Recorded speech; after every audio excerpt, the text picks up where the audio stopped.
¿Me oís? Bienvenidos a los 17º encuentros con Tolkien. Los organizamos cada año desde el Esmial de Cazandum, que somos la delegación zaragozana de la Sociedad Tolkien Española. Queremos agradecer a la Universidad de la Facultad de Filosofía y Letras por cedernos el aula magna, y a los patrocinadores, que son Multiverso Bar, Eren Alma, Librería Siglo XXI, Seller Calar, El Sótano Mágico y Garra. Así que nada, vamos a esta semana entera de actividades, 19, 20 y 21 damos una charla aquí, hoy con Callados y Varitas, de Gandalf y Potter al mago actual, a cargo de María Jesús Lanzuela, que también es la presi del Esmial. Así que nada, y el día 25, domingo, Día Mundial de Leer a Tolkien, nos vamos al Multiverso Art, donde haremos diversas actividades. Las encuestas que os hemos dado llevan el numerito porque ese día sortearemos un lote de libros gracias a Minotauro. Así que nada, os dejo con ella, divertidos y gracias por venir. Buenas tardes.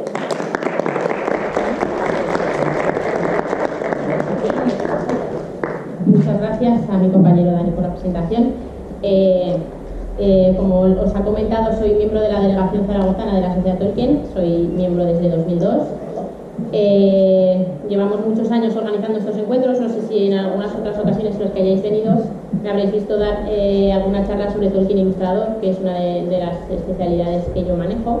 En este caso la charla de hoy va a ser un poco más lúdico-festiva, ¿vale? No es nada sesudo, porque tampoco, hablando de magia en general, porque va a ser algo así como una introducción, no podemos ponernos muy serios, ¿vale?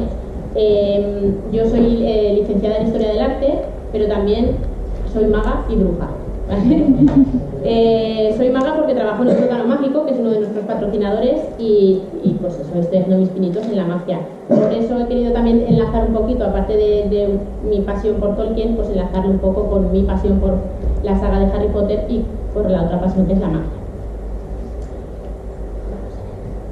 Bueno, pues como os decía mi compañero Daniel, Callados y Varitas, de Gandalf y Potter a los druidas y el mago actual. Evidentemente, si os hablase de todo lo que hay en ese enunciado, podríamos estar aquí una semana, no una hora, como vamos a estar.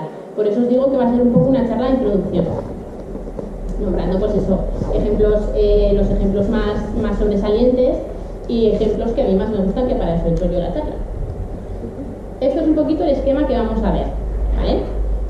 Primero de todo, pues conoceremos un poquito qué es la magia, porque como os digo, depende en qué rama nos vayamos a fijar, si es en la magia en la literatura, es en la magia en la vida real o en la magia como espectáculo, pues es diferente concepto.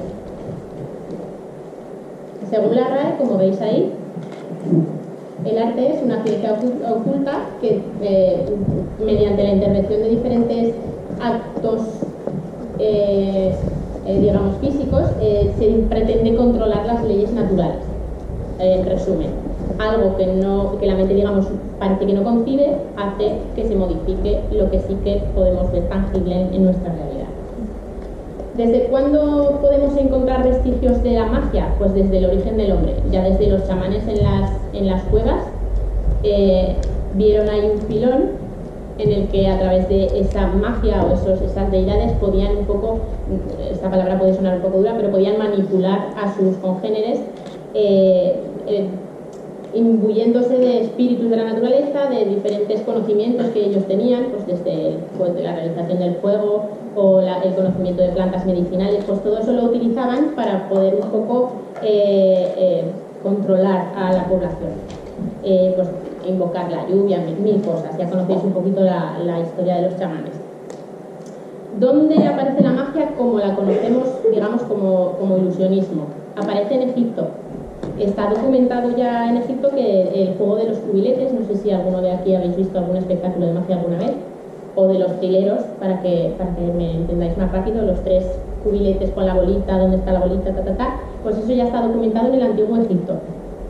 Y no solo eso, también lo que conocemos como grandes ilusiones, el típico número de la mujer cerrada, ¿vale? Pues en Egipto hubo un mago que hacía magia para uno de los faraones y cerraba vacas, y de dentro de la vaca aparecían cosas, ¿vale? O sea, ya era una magia bastante evolucionada, que sabemos que los egipcios eran muy avanzados en todo lo que se proponía. Después ya avanzamos a lo que se conocería la diferencia entre magia y hechicería, porque no es lo mismo la magia como truco de magia, como coger ciencia y hacer ese efecto mágico, a lo que sería la hechicería, que entrarían pues ya todo el tema de hierbas, encantamientos, que luego veremos un poco también en la saga de Harry Potter. El mago brujo era a la vez un sanador y un conocedor del mundo de los espíritus, es lo que os digo. Las brujas, por ejemplo, en la Edad Media no es que fueran brujas porque tenían poderes, era porque tenían conocimientos de esas hierbas mágicas, de conocimientos de las matronas y todo este tipo de sabiduría popular, y eso lo utilizaban para ayudar a los congéneres, y como había ocasiones en las que no se entendía ese tipo de curación, pues se les acusaba de brujería, que eso lo veremos un poco más adelante. En la antigua Grecia y Roma tenemos, por ejemplo, los adivinos y los magos, los oráculos, que conocemos, que sobre todo eran consultados como fuente de sabiduría, de adivinación, de un poco, pues, ¿cómo me va a ir esta batalla? Cuéntame un poco, ¿no? Pues en ese sentido, pero sin más. Luego, en la Europa medieval, sobre todo, se relaciona la magia con la alquimia y la astrología, y fueron consideradas demoníacas por la Iglesia Católica. Cerca de unas 500.000 personas resultaron procesadas por brujería, acusadas de brujería tanto en tribunales civiles como religiosos, y la mayoría acabaron en la hoguera. Hemos sobrevivido muy pocas, ¿vale? Ninguna de las grandes religiones cree en las prácticas mágicas, y tienen la magia como un concepto negativo, en la mayoría. Aunque luego veremos también un ejemplo de un mago cristiano. Bueno, no os quiero adelantar, no voy a hacer spoiler a mi propia serie. Más cositas. El hermetismo, por ejemplo, la antigua ciencia en la época medieval, que influyó mucho en el pensamiento del Renacimiento, fue una pseudociencia en la que, pues eso, se intentaban conducir las leyes del universo, las leyes físicas del universo. Bien. Tampoco me quiero meter mucho en lo que es la magia, porque eso ya dimos una charla en su día que también nos llevó un par de horas largas. Luego llegamos al tarot en la Edad Moderna, en fin. ¿Qué hay de la magia en Tolkien? Pues hay, como os digo, muchísima documentación sobre qué podría ser la magia en Tolkien, pero tampoco es algo que sea, como deciros, muy definible. El propio Tolkien muchas veces se contradecía en definir lo que él había llegado a crear en sus obras en cuanto a la magia. Aquí os he puesto algunas citas de sus cartas, que es algo que siempre, todos los años, recomiendo muchísimo, es la lectura de las cartas recopiladas por Humphrey Carpenter, porque muchas de las dudas que se suelen tener en debates sobre Tolkien se resuelven tan sencillo como ir a las cartas que el propio Tolkien escribió explicando esas cuestiones. En la típica pregunta de si los Balrogs tienen alas, pues vas a las cartas y a ver qué decía Tolkien, ¿no? ¿Quién mejor lo va a saber qué quería decir que el propio autor? Aunque a veces, ya os digo, que se contradice. Bueno, ahí veis un poquito, a Tolkien le molestaban muchísimo las alegorías, como cuando se decía que si la Tierra Media era una alegoría de la Europa, no sé qué, que si Mordor eran los nazis, en fin, todo eso le molestaba profundamente porque no era su intención. Pero sí que es verdad, como dice ahí, que algunas veces para explicar el contenido de ciertas historias se necesita recurrir a cierto modo de alegoría. La magia para Tolkien era el manejo de las artes, y aquí influye mucho cómo se utilizan esas artes, porque, por ejemplo, los elfos que manejaban magia, como podríamos tener el concepto de magia clásica de hadas y demás, dice en una de las cartas, en la 131, su magia, la magia de los elfos, es arte despojada de muchas de sus limitaciones humanas, más fácil, más rápida y más completa, y su objetivo en el arte no es poder, la subcreación, no el dominio y la reforma tiránica de la creación, como puede ser para el enemigo. El enemigo se centra siempre naturalmente en el mero dominio, y también el señor de la magia y las máquinas. Es decir, para Tolkien, crear arte como podían crear arte Fëanor, creando las joyas de los árboles de los Silmaril, eso es arte noble, arte mágico noble. Sin embargo, toda la construcción que hay alrededor de Sauron, todos esos artefactos diabólicos, diabólicos porque lo que quieren es controlar y tener un poder sobre los pueblos libres, eso sería magia, hechicería, sería el término peyorativo, ¿vale? Entonces ahí se distingue lo que os digo. La magia, si va a ser para el mal, es magia como tal y es mala, y si no, son artes nobles.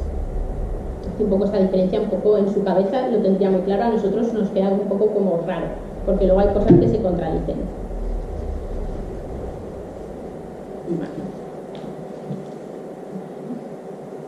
En otra de las cartas nos comenta un poco sobre los magos en concreto. Sus magos dice que no son sombríos, viene un poco, el nombre que utilizó viene dado por su raíz como persona sabia, lo tuvo que utilizar un poco por ese sentido, más que como el mago, como lo conocemos, de ilusionista, ¿vale? Ahora veremos un poquito más en detalle los magos, y eso, son buenos porque lo que quieren es ayudar a los pueblos libres a que luchen contra esa opresión de la magia negativa que tiene el enemigo. Estos son los 5 magos que describe Tolkien en sus obras.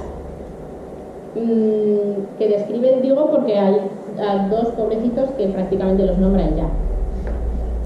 Son los Istari, ¿vale? Su nombre está relacionado, como os decía, con los sabios y es una anglificación de su nombre élfico.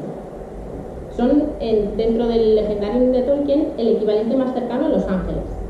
Y sus poderes se centran primordialmente en alentar a los enemigos del mal, ¿vale?, a luchar contra el mal y a estimular su ingenio y valor.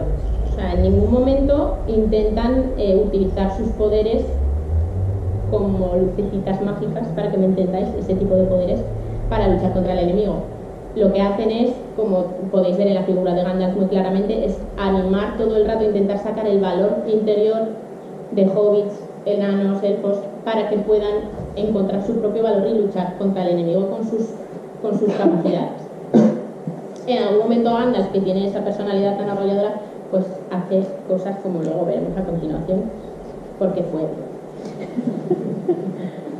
Bueno, los principales magos, que son los que más se extendió Tolkien en las historias, tenemos a Saruman el Blanco, que es el líder de la Orden de los Istari, fue el primero en llegar a la Tierra Media, en la tercera edad del Sol. Y era el más sabio, ¿vale?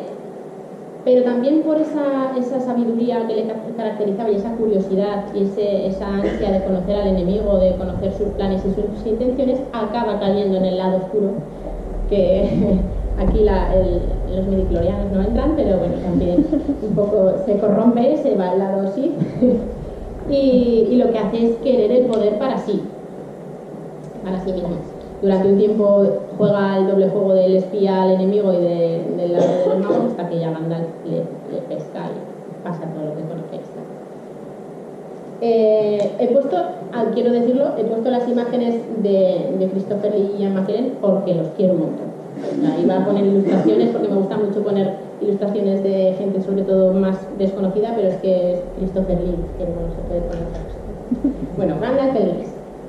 Gandalf es el personaje que más extensión en los libros podemos tener de él, el que más conocemos. Conocido como Mithrandir entre los elfos, Zarpun para los enanos, Olorin era en mi juventud en el oeste que nadie recuerda, Incanus en el sur, Gandalf en el norte y al este nunca voy. Que ya es raro que Tolkien se ahorre un nombre, con lo que le gustaba a él ponerle nombres a las cosas, pero bueno. Lo que os decía, es uno de los espíritus maya, porque los Istari son espíritus maya, están, digamos, en rango a la altura de Sauron, enviados a la Tierra Media para luchar contra el Señor Oscuro. Adoptó en este caso Gandalf ese aspecto de anciano de barba larga, con esa vestimenta gris, su característico sombrero picudo, y aquí en estas 2 imágenes podéis ver la interpretación que Peter Jackson y el equipo de Weta Workshop dio a los callados de estos 2 magos, un poco también reflejando la personalidad de ambos, ¿vale? Pues Saruman muy elegante, con líneas muy puntiagudas, aristas duras, y Gandalf pues más adaptado, más flexible, más adaptado a la naturaleza, que era al fin y al cabo por donde él se movía. Siempre, sobre todo, le gustaba disfrutar de zonas como la comarca, disfrutar de la paz de los hobbits. Entonces eso está muy bien reflejado. Una de las cosas que hizo bien Peter Jackson, pocas cosas, Bueno, vamos a darle el mérito que se merece también a la cosa. Cuando Gandalf cae en el puente de Khazad-dûm, vuelve en una segunda oportunidad que le dan los Valar por su, digamos, su entrega en la misión, vuelve ascendido a un rango superior, más sabio. Tras las caídas siempre aprendemos cosas, y con un traje nuevo porque se lo dieron con el bastón, porque esa es otra duda.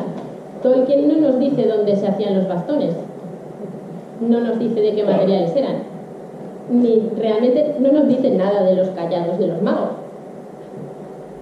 pero ahí están, y son una parte muy importante, porque de hecho cuando destruían el callado de un mago en la Tierra Media, el mago dejaba de tener sus poderes, que es lo que le pasa por ejemplo a Saruman.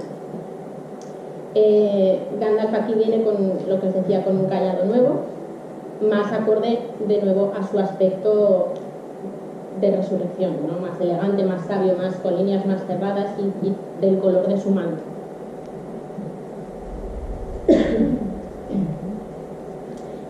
Uy, perdón, que me quedo sin voz. El origen de Gandalf es muy curioso porque surge a partir de un viaje que realizó Tolkien en 1911 a Suiza, que describe dicho viaje como un día que hicimos una larga marcha con guías hasta el glaciar de Alex, donde estuve a punto de morir. No sé si os sonará un poco el paso de Caradras, ¿vale? Suben a un glaciar y están a punto de morir. Bueno, pues en ese viaje Tolkien compró una postal en la que aparecía un viejo con un tocado verde sentado en el bosque, que es esta postal que veis aquí, de Joseph Madlener, o como sea que se pronuncia el pobre hombre.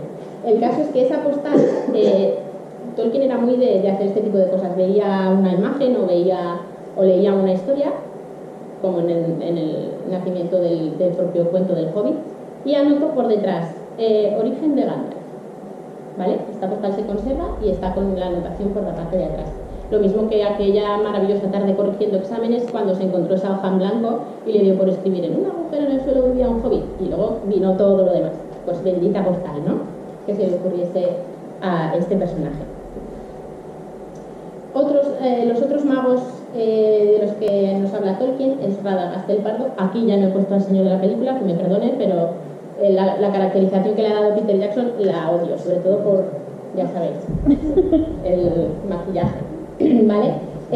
La principal característica de Radagast el Pardo es el gran amor que sentía por los animales, que es principalmente la dedicación que él se acaba agenciando, digamos, en la Tierra Media. Porque en principio, un momentito, en principio los habían enviado a todos con la misma misión, pero luego cada uno ahí, Radagast va con los animalicos que también necesitan que alguien les cuide y ya está, y le da igual todo lo demás. A la Tarifalando, si queréis saber más sobre ellos, tenéis los cuentos inconclusos, un parrafito así, porque simplemente los nombra, dice que eran pues eso, los otros dos miembros de la compañía de los 5 magos, se les conoce como los magos azules por el color de sus mantos, y directamente dice que se fueron al este y se fueron a ir a sus misiones y ya no explica nada más. Yo quiero suponer que Tolkien tendría su historia, la historia de los magos en su cabeza, pero como conociendo cómo era, que siempre estaba reescribiendo lo que ya tenía hecho, retocándolo, perfeccionándolo, no le dio tiempo, supongo, quiero imaginar, no le dio tiempo a crear esa historia. O tal vez dejó ese espacio para que otras mentes y otras manos creasen esas historias, así que ya sabéis. Tenemos un concurso de relatos en la Sociedad Tolkien, que son los premios Gandalf, que podéis escribir sobre estos dos magos y sus aventuras, y sería perfecto. Yo os lo dejo ahí, ¿vale? Bueno. Aquí ya veis, pues los callados de estos magos, ¿cómo serían? Pues no podemos saberlo. Lo que sí que, recapitulando un poco los callados de los magos en Tolkien, son esos, son símbolos de su estatus, digamos, de su condición de mago, igual que el sombrero picudo, igual que pues, los mantos, en fin. Canalizan esa magia como seres angelicales que son, la canalizan en los bastones y sobre todo digamos que son un poco señal de guía de la gente a la que quieren ayudar, ¿vale? Luego lo entenderéis un poquito más. Son como digamos el buen pastor, ¿no? El pastor de hobbits, para que me entendáis. Ahí veis, pues diferentes tipos de callados, puede haber 1000. Las representaciones que tenemos, Tolkien nunca no llegó nunca a dibujar ningún callado de mago, entonces las que tenemos son de ilustradores posteriores. Madera de origen desconocido, lo que os decía, no nos dice de qué materiales exactamente son, madera que está ya en 1000 astillas, vale. Representa la esencia del mago como su portador. Yo quiero pensar que los bastones se los dan en Aman como al ser que le dan la placa y la pistola, ¿no? Un poco, porque tampoco nos dice nada más. Y lo que os decía, representa el mando y el rango de su portador y canaliza la energía. No hacen con los callados hechizos como luego veremos que se hacen en Harry Potter con las varitas, pero sí que en algunas ocasiones Gandalf, por ejemplo, lo utiliza pues bien para iluminar Moria cuando entran a las minas o para enfrentarse al Balrog en el puente de Khazad-dûm.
No nos pongamos lacrimógenos.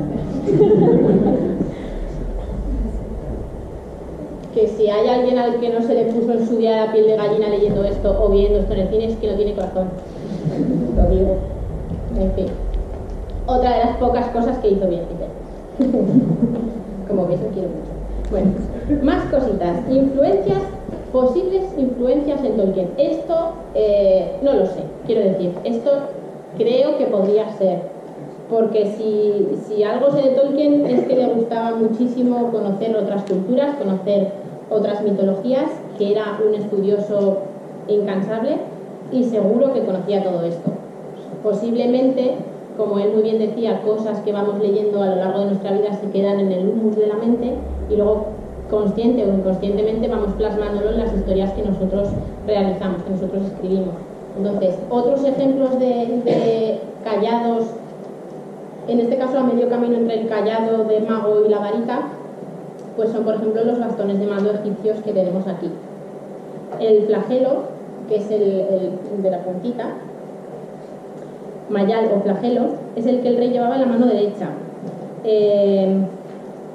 Se asemeja a un espantamoscas que ellos utilizaban, Se diferencia de él por la juntura angular que tiene encima del asta, cuelgan tres filas de conos planos y bolitas, y los colgantes en forma de gota. Está asociado con Osiris y según la tradición es un zurriago de pastor, símbolo de nacimiento y también una herramienta agrícola para reunir laudal. ¿Vale? El turbadito, que es más típico como un garrote, ¿vale?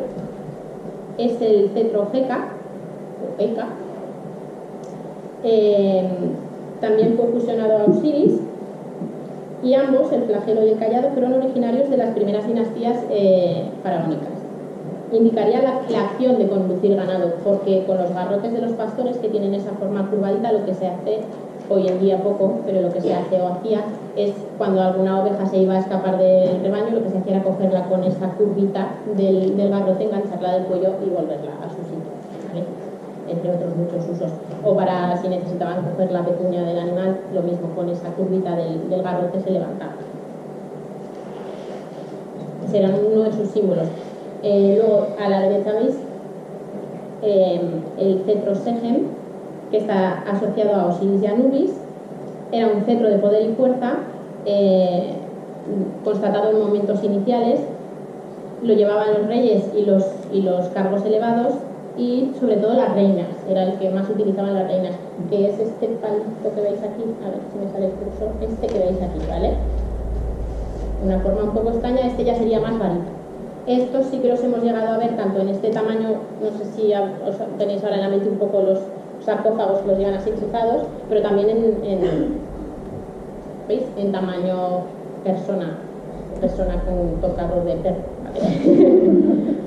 Queda muy mal que diga esto, una licenciada de historia del arte, pero bueno, tampoco me voy a meter aquí con la cultura egipcia porque tendríamos, ya os digo, para mucho que rascar.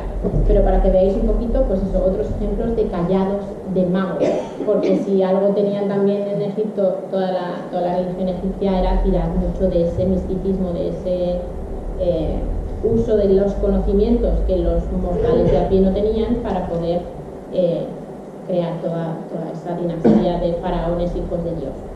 En un resumen.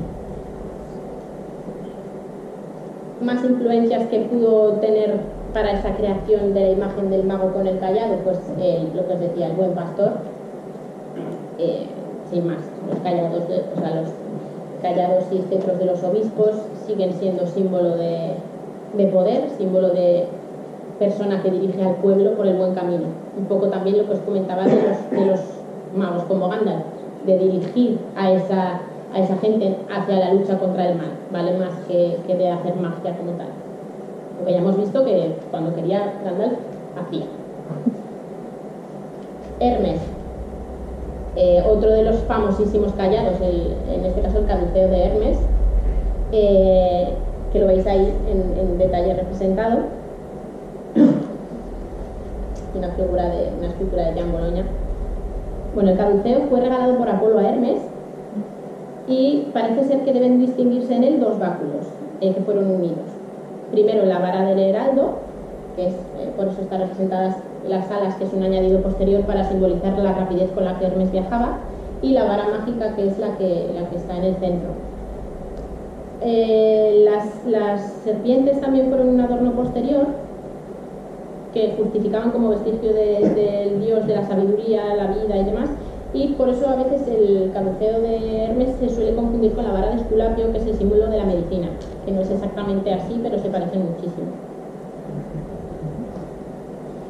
Luego, a lo largo de la historia podemos encontrar miles de cetros de reyes. Ahí os he puesto un ejemplo que he encontrado para que veáis diferentes empuñaduras, dependiendo si era más pichi o menos pichi el rey del momento, ¿vale? Pero pocos lo llevarían con la madera vacía, seguro que con sus joyas y sus cosas, porque ya os digo que es símbolo ya no solo de dirigir al pueblo, sino símbolo de estatus y de poder. Como los anillos, cuanto más gorda la piedra, más poder, ¿no? Pero sí, en ese sentido. Y luego, también a medio camino entre el callado y la varita, podíamos encontrar en otras culturas, esto ya era por dar un poco de enfoque, no solo quedarnos en lo que es Europa, en los palos del habla de las tribus indias de América del Norte sobre todo. Estos palos lo que hacían era, cuando tenían reuniones de la tribu, la persona que portaba el palo en ese momento era el único que tenía derecho a hablar, ¿vale? Luego también con la pipa de la paz también se hacía un poquito eso, la persona que tenía el turno de palabra era la que daba la calada a la pipa y luego comentaba lo que tenía que comentar, pero en principio lo más común eran estos palos de lana.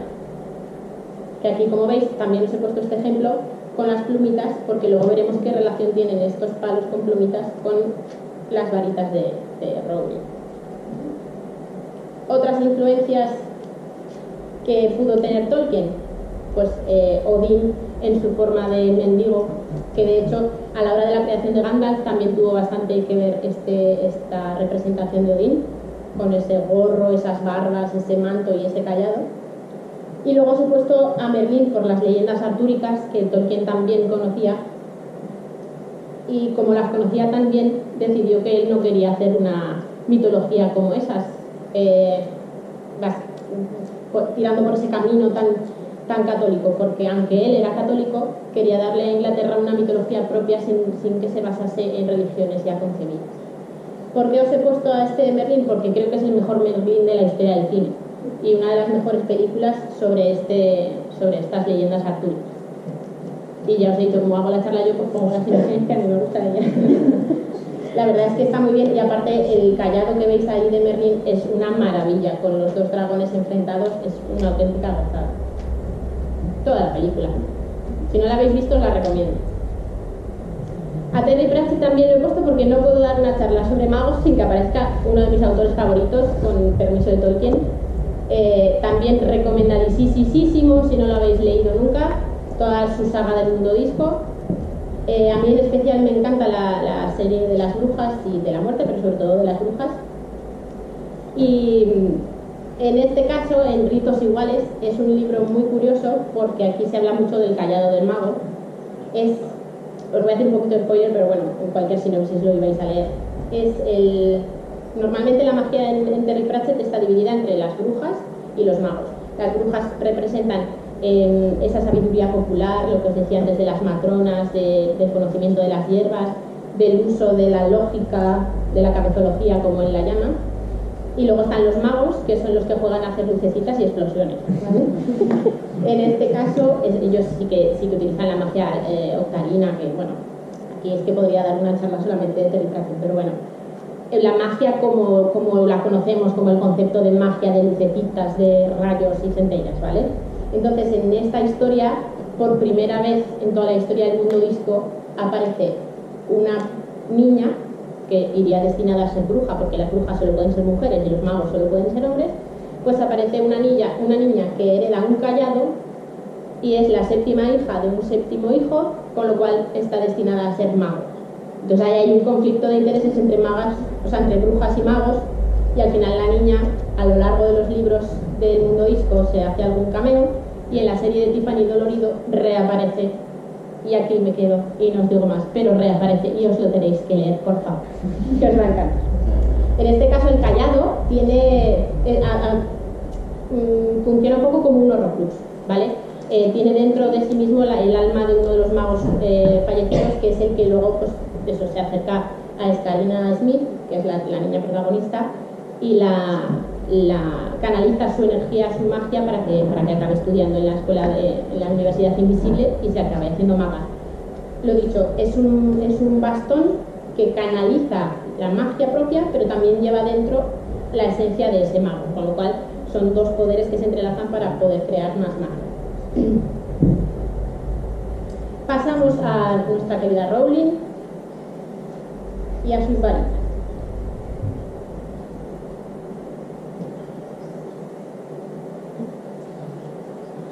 Perdón. Me queda la varita. ¿La varita? Entonces, Olivares, no hay lugar mejor. Pues mucho de tantas turistas. Aún me quedan algunas que intento que hacer. No tardan.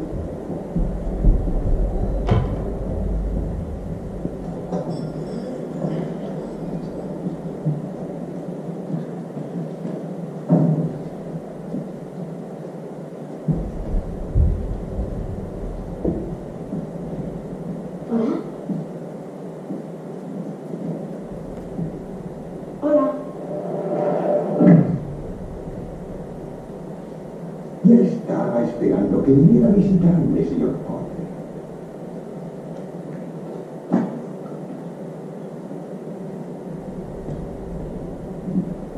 Parece que fue ayer mismo cuando tu padre y tu madre vinieron a comprar su primera varita.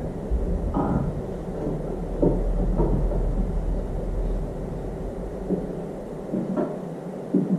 Aquí tienes.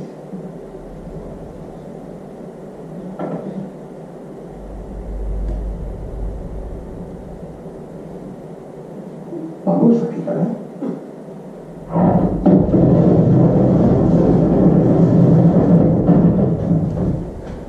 Más bien no.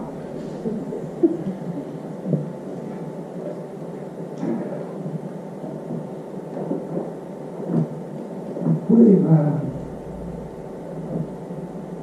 esta.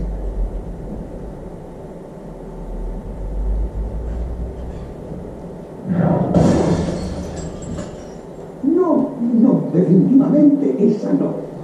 No importa.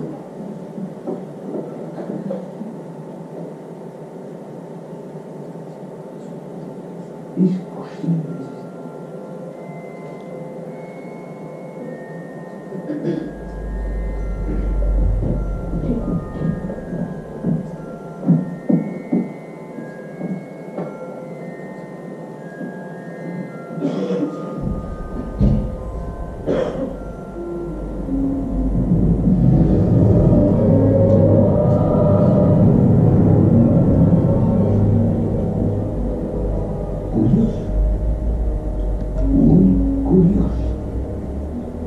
Disculpe, ¿pero qué es curioso? Recuerdo cada varita que he vendido, señor Potter. Resulta que la cola de Fénix, cuya pluma contiene tu varita, dio otra pluma. Solo una más. Es curioso que estuvieras destinado a esta varita cuando fue su hermana la que te hizo esa cicatriz. ¿Y a quién pertenecía la otra? Nunca pronunciamos su nombre. La varita escoge a su mago, señor Potter. Nunca está del todo claro por qué. Pero lo que sí está claro es que podemos esperar grandes cosas de él. Al fin y al cabo, el que no debe ser nombrado hizo grandes cosas. Tarly, sí, pero grandioso.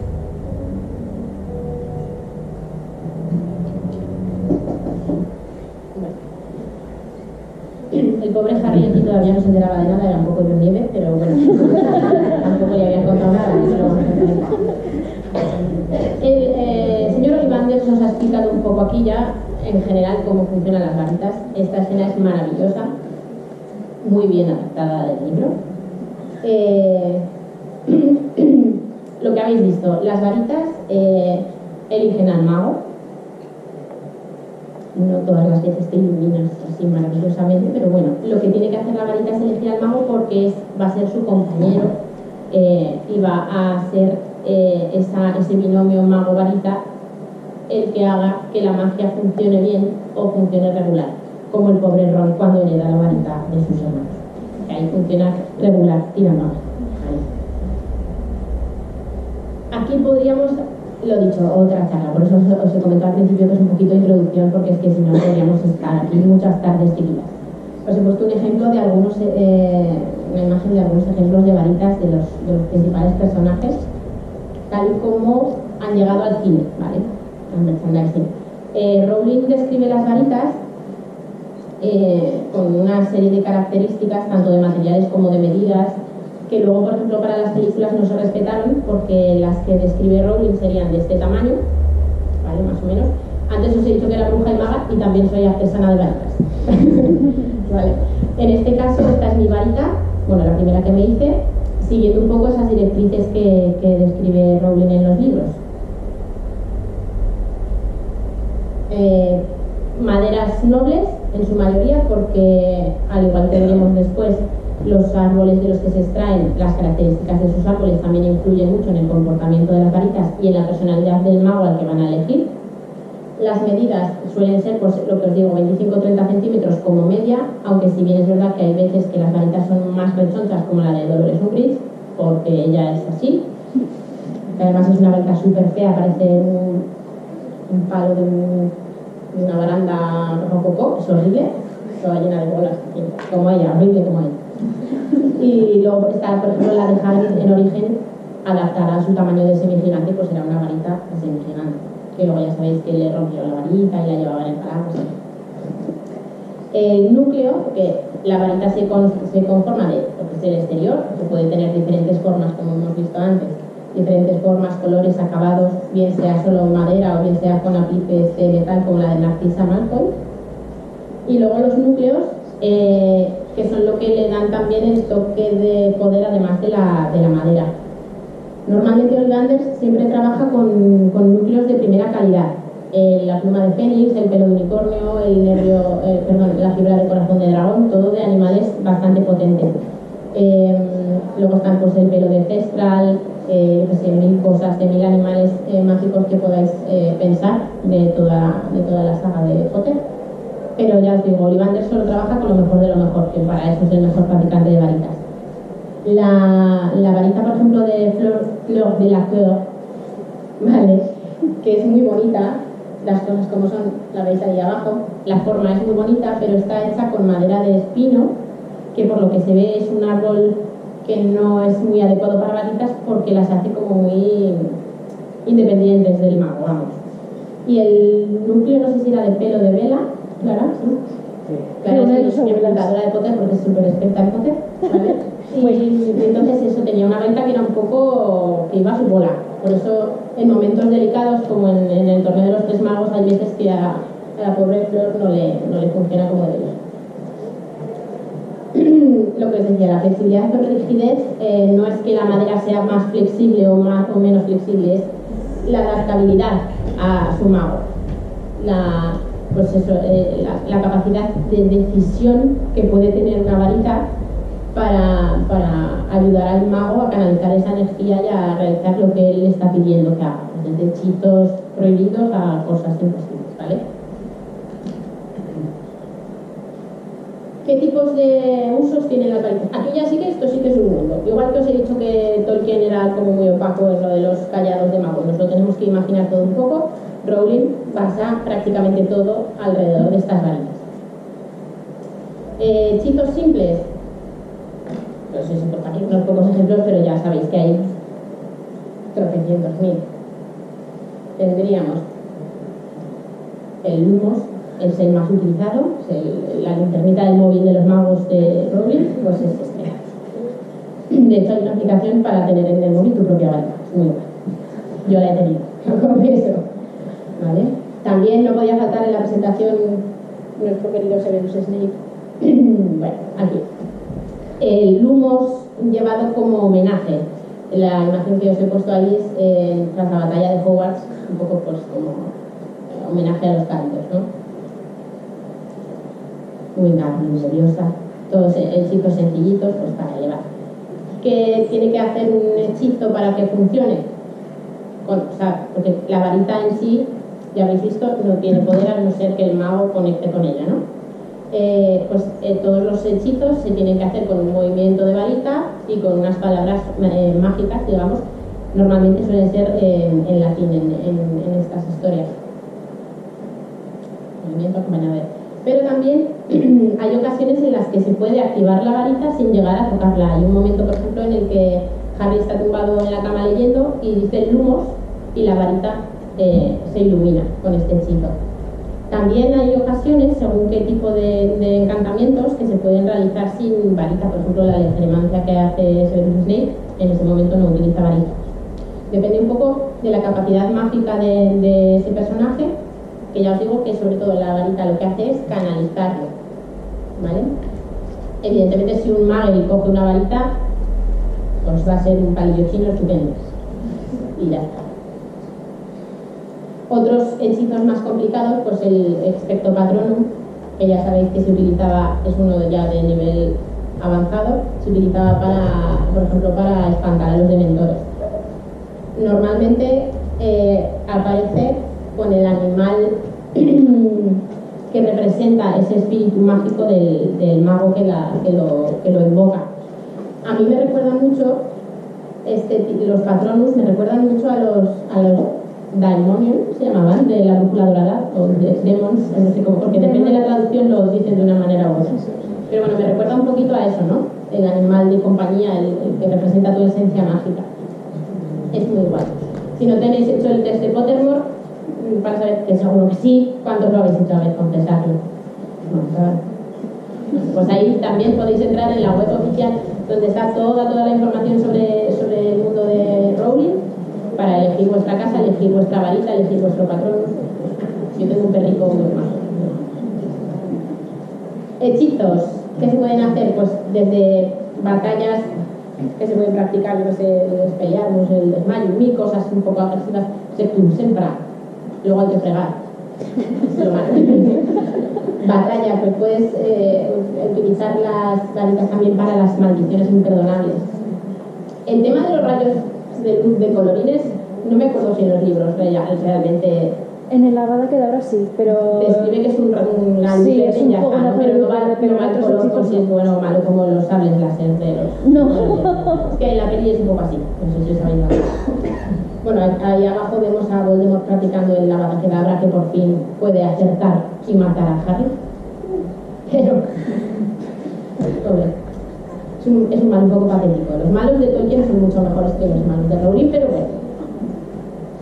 Y luego también la varita sirve para invocar para llamar a los mortífagos, a Voldemort, o para la marca tenebrosa, tocando con la punta de la varita en el tatuaje. Tiene mil usos. También puedes matar a un troll de las cavernas con una varita.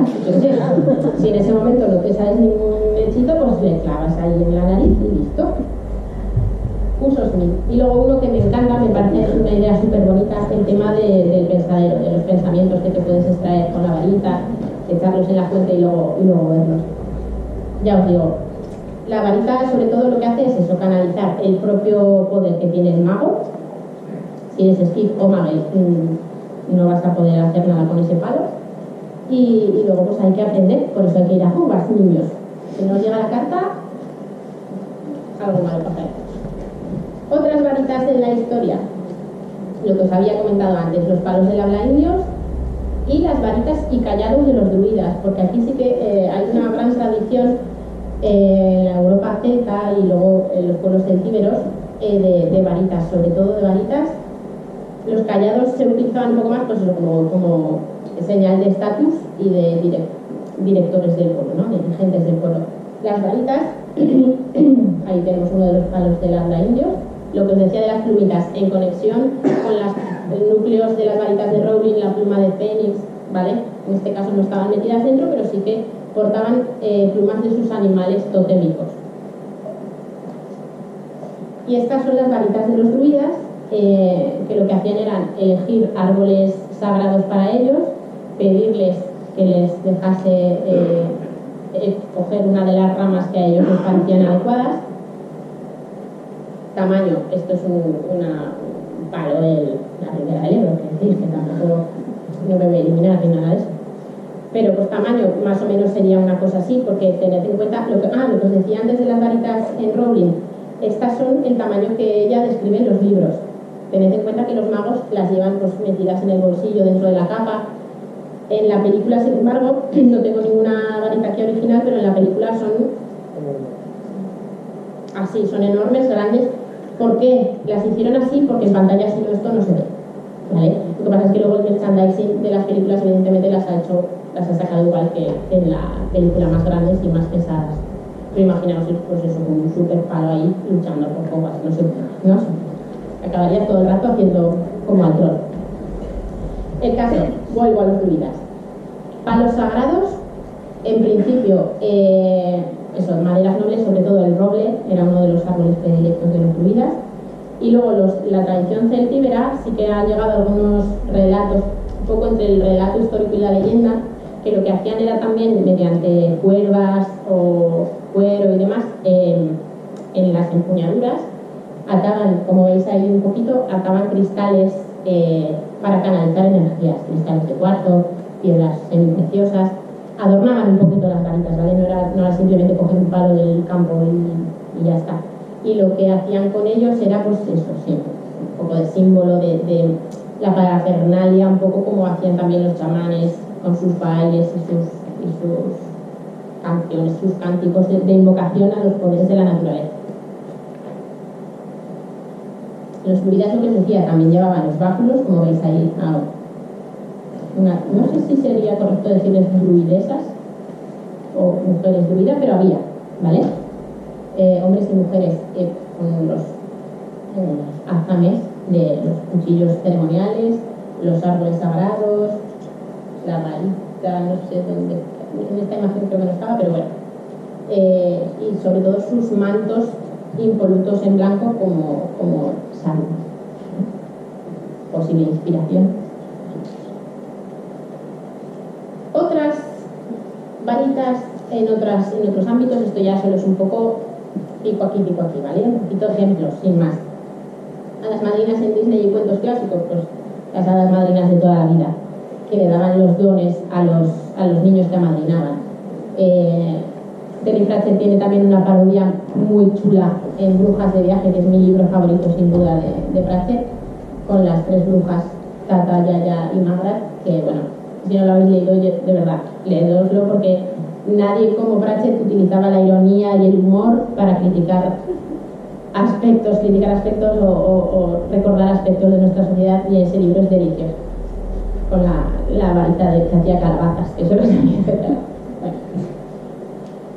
Y luego aquí tenemos a Glinda en El Mago de Oz, con la típica varita de los chinos de cuando te quieres disfrazar de hadas, porque la verdad es que no sé qué fue antes, el disfraz de los chinos o la película del Mago de Oz, supongo que sería la película, y luego todas las varitas de la estrellita con brillantitos ha llegado después. Pero bueno, es una representación clásica de la varita, que además luego hace lucecitas así, los polvos mágicos y la varita de estrella. Vale, también. Otros seres de Faerie también portan varitas, y en este caso, ¿cómo iba a hablar de varitas sin hablar de la varita de Cherlindre y de Willow? Que es mi película fetiche de Star. Y el día que fui al campo y encontré la varita de Cherlindre, pues os podéis imaginar la alegría que me llevé, porque se parece un montón. Lo que pasa es que no he transformado a nadie en cabra y león como hace con la pobre Raziel, pero bueno, ahí la tengo que tunear un poquito porque tiene que ser más blanca. Lo que hace el pobre Willow es encontrarse metido en una historia de lucha de poder entre el hada buena y la bruja mala. Cherlindre le encarga la misión de proteger a la niña y le regala la varita para que la lleve a buscar a Raziel, y Raziel se retransforme en persona, porque estaba reconvertida en una cruciera en ese momento, un animalito del bosque, no me acuerdo qué era. Total, que pasan 1000 aventuras hasta que consigue ese final. Lo que pasa es que también tenemos a Willow, que era aprendiz de mago, entonces en esta historia se juntan las dos facetas, las hadas con sus varitas y las brujas, y los magos druidas con esos bastones, esos callados de magos.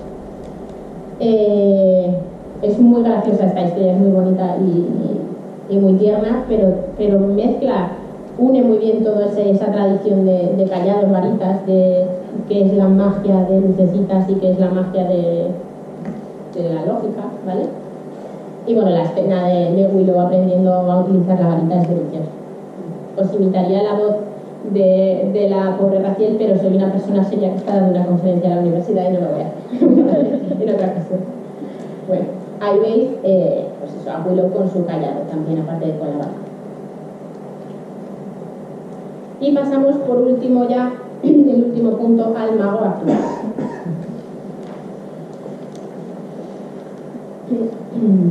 Vale. Lo que os comentaba al principio, la magia como truco de magia, aunque eso no está bien dicho, como juego mágico, existe ya desde el Antiguo Egipto, ya está documentado allí lo que os he dicho antes del diseccionador de vacas, le vamos a decir al pobre hombre. En vez de la mujer serrada sería la vaca serrada. En este caso, lo que os pongo ahí, el papiro Huesca, fue descubierto en 1825 por Henry Westcott.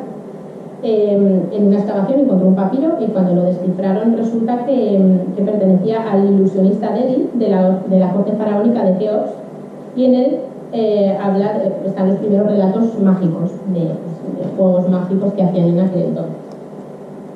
De ahí pasamos al franciscano Luca Pacioli en el Renacimiento, con su libro sobre el poder de los números, en el que narra diferentes juegos de naipes y de malabares. Podríamos decir que fue el primer libro de magia como tal, libro como manual, me refiero, como para que otros puedan aprender a hacer esos juegos de magia. Nunca le digáis a un mago que te enseñe el truco de magia, decirle que te enseñe un juego de magia, porque el truco es lo que no se ve, el juego es el conjunto, ¿vale?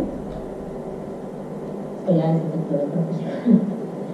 Luego llegamos en 1584 al Reginald Scott, el descubrimiento de la brujería, que es un ejemplar que en el sótano mágico, en el Museo de la Magia Aragonesa, que si no lo habéis visitado también os lo recomiendo que vengáis a verlo, tenemos un ejemplar, un facsímil de este libro. Fue la primera vez que se tuvo que escribir con urgencia un compendio de magia para separar lo que era la magia de los ilusionistas de lo que se consideraba en aquel entonces brujería, porque estaban, lo que os he comentado antes, la Inquisición estaba ahí a saco persiguiendo a toda la gente que era sospechosa de brujería, y el pobre Reginald Scott tuvo que escribir esto para decir: perdone usted, esto que estoy haciendo no es brujería, está aquí todo como se hace, por favor no me meta en la hoguera, ¿vale? Entonces, pues también se le puede considerar un manual de magia, porque ahí explica pues todos los juegos que conocía en ese momento. Luego llegamos al siglo XVIII, donde los magos que hasta ese momento habían estado por todas lo que son las ferias, los mercados, haciendo el famosísimo juego del trile, que ya os digo que también desde Egipto se realizaba con los 3 botecitos o las cáscaras de nuez y la bolita, para ver dónde estaba, pues dejan eso atrás, he escrito feriantes, no me hagáis caso, lo acabo de ver ahora. Pues eso, dejan de ser feriantes y comienzan a actuar en los salones de la aristocracia y los teatros. Eso es un paso importantísimo para la magia, porque también ayuda muchísimo a evolucionar de los juegos de trileros, de los naipes, de los juegos sencillitos de magia de cerca, a magia más elegante y más con más aparatos. Además, se vale de la magia y la ciencia, siempre han ido de la mano, desde la linterna mágica, las proyecciones, las fantasmagorías, todo ese tipo de ciencia, que si alguno de vosotros ha estudiado historia del cine, todos los principios del cine van unidos también a la magia, las proyecciones, todo el arte de Georges Méliès era mago, y utilizar sus conocimientos como mago para llevarlo al cine, para hacer todos esos escamoteos, esos efectos especiales de la época. La verdad es que toda esa rama es apasionante. Nuestro amigo Ramón Mairata, que es un maravilloso, aparte de maravillosa persona, maravilloso estudioso de la magia global, no solamente española, tiene ahora un libro que acaba de sacar que precisamente se titula Fantasmagoría, que os lo recomiendo muchísimo, porque habla de todo esto, de la unión de las técnicas científicas para llevar un poco el terror al cine, a la magia, a todo ese uso de proyecciones, fantasmas. En fin, podría estar hablando mucho, pero tampoco quiero meterme más por esa rama. En el siglo XIX, Bartolomeo Bosco, patrón de los ilusionistas, es el que os he comentado hace rato que el cristianismo, lo que os he dicho, el cristianismo considera la magia como algo negativo. Sin embargo, este sacerdote utilizaba la magia precisamente para captar la atención de la audiencia y poder a raíz de ahí evangelizar. O sea, él mezclaba un poco la faceta de feriante con la de charlatán, con la de evangelizador, ¿vale? Y luego Robert Houdin, no confundir con Houdini, que es otro Houdin, ya veis ahí que no se escribe igual, pero por si acaso iba a confusión, es el representante del mago clásico, como lo conocemos, con su frac, su chistera y su varita. Es el que le dio ese toque pues, elegante, evolucionado, comenzó a crear juegos nuevos, juegos más complejos, y sobre todo actuaba en los salones de caché. Y ya esa imagen del mago clásico ya se ha quedado fija, ¿vale? Ahí tenemos a Robert Houdin en uno de los pósters de la época, pues con su frac, con sus... Sí. La chistera, la varita y en muchas ocasiones los guantes son objetos muy típicos, como podría ser el sombrero puntiagudo y el cayado del mago de Tolkien. La varita, concretamente, de los ilusionistas actuales, es la que todos conocemos, que es negra con las dos puntitas blancas, porque en un principio las varitas eran simples palos, no exactamente así, bueno, palos lisos, de una longitud más o menos, pues eso, de unos 30 centímetros, que se utilizaba sobre todo en los juegos de Trile para despistar al espectador, señalando donde el mago quería dirigir la atención para realizar sus juegos mágicos. Cuando llega Robert Houdin a estos salones con este aspecto de vestido de frac y demás, lo que hace es darle un nuevo aspecto a la varita, que pasa a ser negra con las puntas blancas, sobre todo para ir a juego con ese frac negro y esa camisa blanca. Y sobre todo también porque al tener dos colores tan contrarios, dependiendo mucho el telón que tengas en el fondo, siempre se va a ver, o bien por la zona negra o bien por la zona blanca. Siempre se va a ver la varita.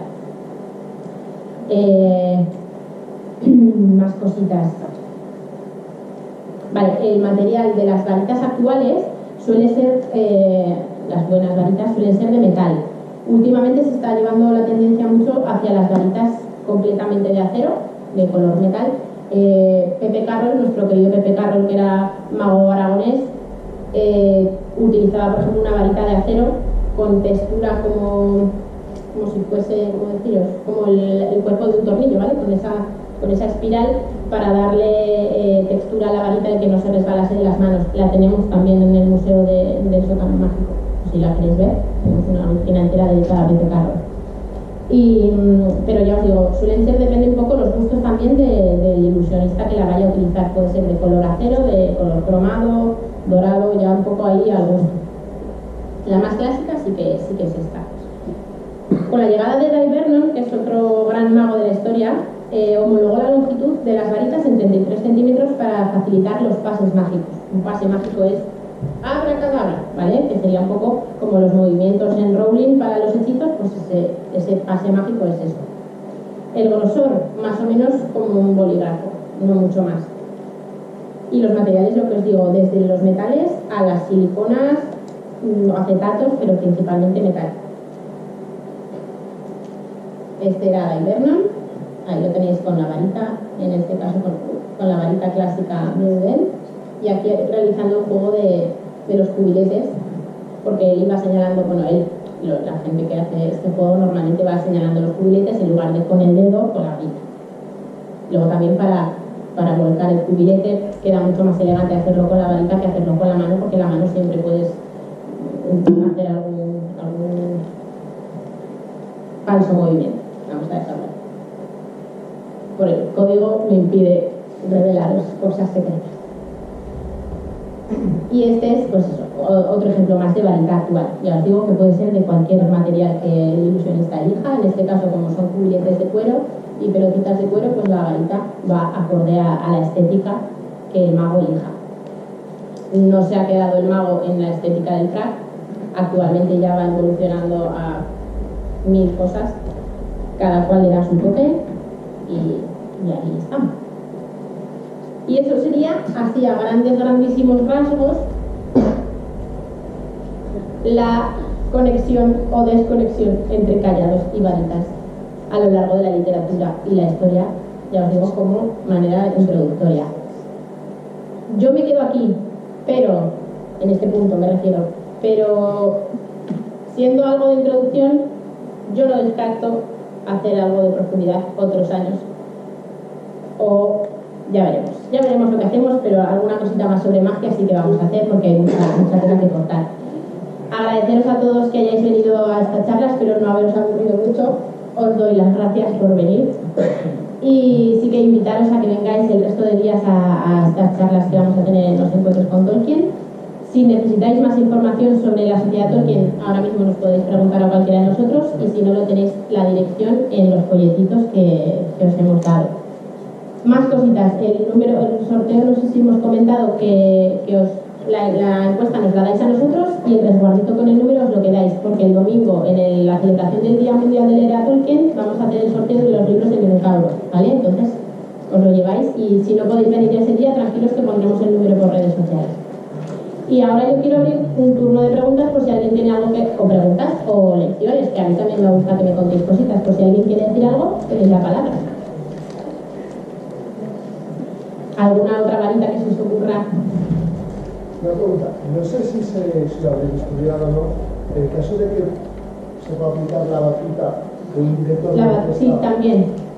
¿se sabe si hay algún tipo de relación o es casual la forma? No es casual, no es casual. Es lo mismo, es dirigir la atención a donde, evidentemente, para dirigir a los músicos los compases, pero también es la varita, la batuta es la que dirige, o sea, él es el que tiene el poder de dirigir a esa orquesta, con lo cual también es el símbolo de estatus y de poder.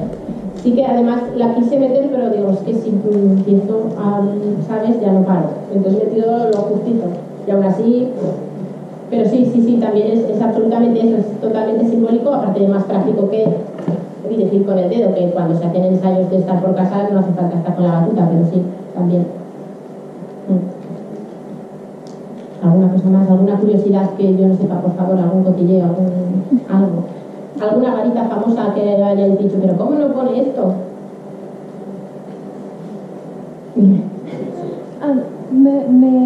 Seguramente tú ya lo sabrás, pero me gustaría comentar que Rowling, a la hora de asignar varitas a los personajes, esto que va soltando curiosidades de esos personajes, así como quien suelta, ay, pues hoy está lloviendo, hoy, pues un día decide, pues voy a hablar de la varita de Bill Weasley, por ejemplo. Pues se basa en los árboles sagrados del calendario celta. Entonces creo que solo hay 3 personajes en toda la saga de Harry Potter que no tienen asociada su fecha de nacimiento, o sea, su árbol sagrado, digamos, con la varita que les corresponde, que creo que son Harry, Hermione y Hagrid. Me parece que son esos 3. Harry creo, no lo sé, Harry dudo, pero sí que es verdad que el material de la varita, lo que os he comentado antes, sí que hace ese juego un poco, porque también tantísimas maderas y tantísimas cosas, yo supongo que además así le resultaría más sencillo para ella el darle este tipo de madera a este personaje. Utilizaba el calendario celta, porque sabéis que en el calendario celta, dependiendo del mes que naces, tienes una planta, así que una planta, un árbol asignado. A mí me ha tocado la hiedra, de la hiedra poca varita podría sacar, pero bueno. Lo que dices tú, dependiendo del mes de nacimiento, esa madera, y casualmente esa varita luego de ese mes de nacimiento reconoce a esa persona que ha nacido en ese mes y se produce ese binomio mago-varita. Tal vez por eso sea que tal vez por eso lo atrae, claro. de eso de que la varita elige al mago. Que no he hablado ya de todo el tema de si te quito la varita de un duelo, luego esa varita me obedece a mí, ni porque ya os digo que era un poco de introducción y repaso por las diferentes similitudes y diferencias, porque podríamos hacer una charla solamente dedicada a las varitas de Rowling tan tranquilo. Así que, Clara, ¿alguna cosita más, chicos? No sé yo. ¿No? Bueno, pues damos... perdón. Yo de esto no tengo ni idea, pero igual había alguna relación, como en algunos libros y sagas y demás, hay libros de hechizos, que igual la madera con la que se tienen esos libros está asociada también a madera de báculos y varitas, pero no sé. La madera del libro. Sí, con lo que han hecho el papel del libro, no sé. Yo lo lanzo como igual. Pues no tengo conocimiento, pero todo puede ser, porque igual que había libros forrados de piel humana y eso era como el... No, es de verdad, ¿eh? El libro del... Exactamente, pues quién sabe, a lo mejor. Sí. A ver, por aquí. En relación a eso, una de las versiones más modernas de la leyenda artúrica, la parte de Merlín, cita que Merlín es encerrado en un roble, creo, en un árbol, por Nilo, y más adelante, él mismo, al intentar querer transmitir su sabiduría, consigue convertir ese árbol en un grimorio, en un libro, que pues, es transmitido por los magos, y que de hecho hay una teoría, digamos, una leyenda medio urbana de la Edad Media, que se supone que John Dee llegó a poseer ese grimorio. Y que tenía poderes extra por eso.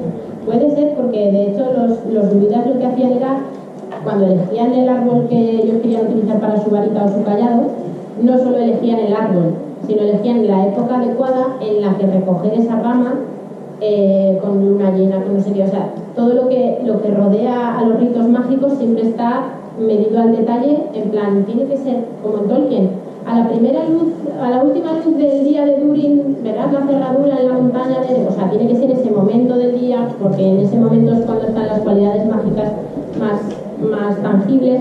En la creación de las varitas lo mismo, en mil leyendas es súper importante todo lo que rodea al ritual mágico, no solamente llegar y coger un palo, un modelo, la vera y decir, uy, este me gusta. No, yo no lo voy a utilizar para hacer magia, pero si lo quisiera utilizar tendría que hacer un poco más de ceremonia, ¿vale? ¿Alguna cosita por ahí que nos veo? ¿No?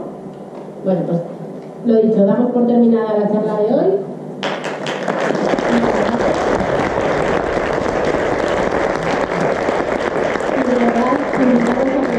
La charla de mañana pinta súper bien y la del miércoles no os cuento. Y el día Tolkien 25, el día en el que se destruyó el anillo único en el monte del destino, vamos a hacer una super fiesta en el multiverso que va a tener de todo, lecturas, brindis, canciones y de todo. Así que os invito a que lo hagáis.